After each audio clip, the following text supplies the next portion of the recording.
예수님의 기도가 끝났을 때 유다가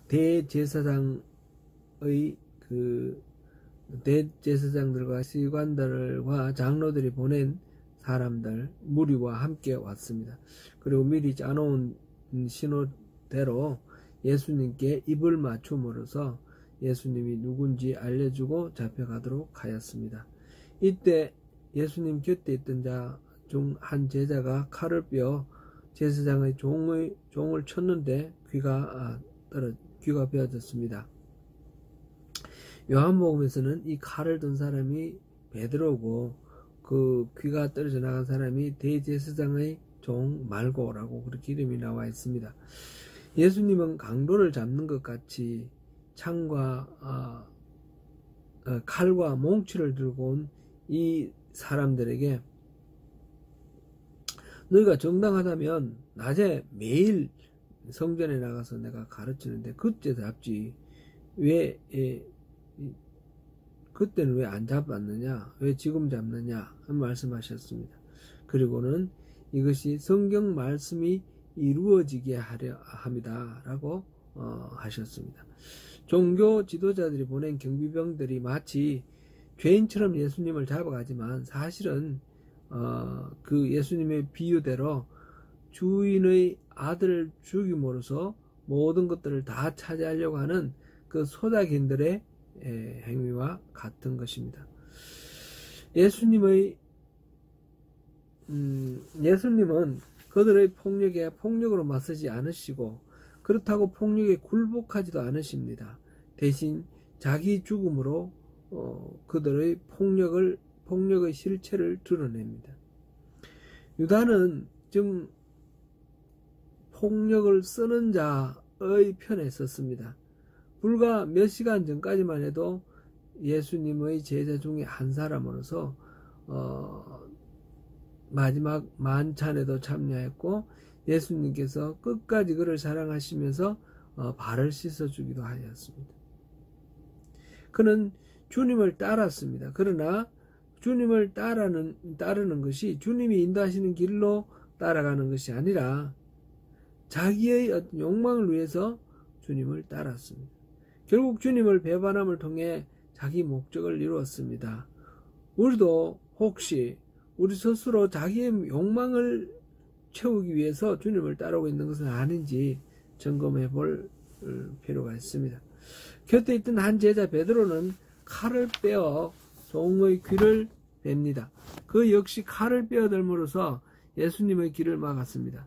예수님이 순환을 예고했을 때 주님을 가로막으며 걸을 수 없다라고 말렸습니다. 그때 예수님은 사탄아 내 뒤로 물러가라 라고 책망하셨습니다. 예수님을 위한 열정이었지만 그것은 주님의 뜻을 거스르는 그런 결과가 되었습니다. 나머지 제자들은 모두 주님을 버리고 도망갔습니다. 그 중에 한 제자는 배 혼입을 두르고 주님을 따라가다가 잡히게 되니까 그 배 혼입을 벗어버리고 그러니까 완전히 알몸으로 도망을 갔습니다. 얼마나 황망했는지를 보여줍니다. 오늘 예수님과 여러 제자들을 통해서 주님은 우리에게 폭력에 대한 우리의 태도가 어떠해야 할지를 말씀하고 계십니다. 유다처럼 폭력의 편에 서는 것도 있고 한 제자처럼 폭력으로 맞서는 것도 있고 또 다른 제자들처럼 폭력에 굴복하고 도망치는 것들 등 여러 가지 선택지가 있습니다. 그러나 그 모든 선택은 주님의 방식을 알지 못한 선택입니다. 예수님은 저항하지 않고 잡히셔서 십자가를 지셨지만 그것은 폭력을 용인하신 것이 아니라 죽음으로 폭력에 저항하신 것이며 부활하심으로 그것을 이기셨습니다. 성균관대학교 물리학과 김범중 교수는 시민 저항은 비폭력이 폭력보다 강하다라고 하였습니다. 미국 정치학자 체노웨스의 연구에 따르면 저항 운동에 지속적으로 참여하는 사람들이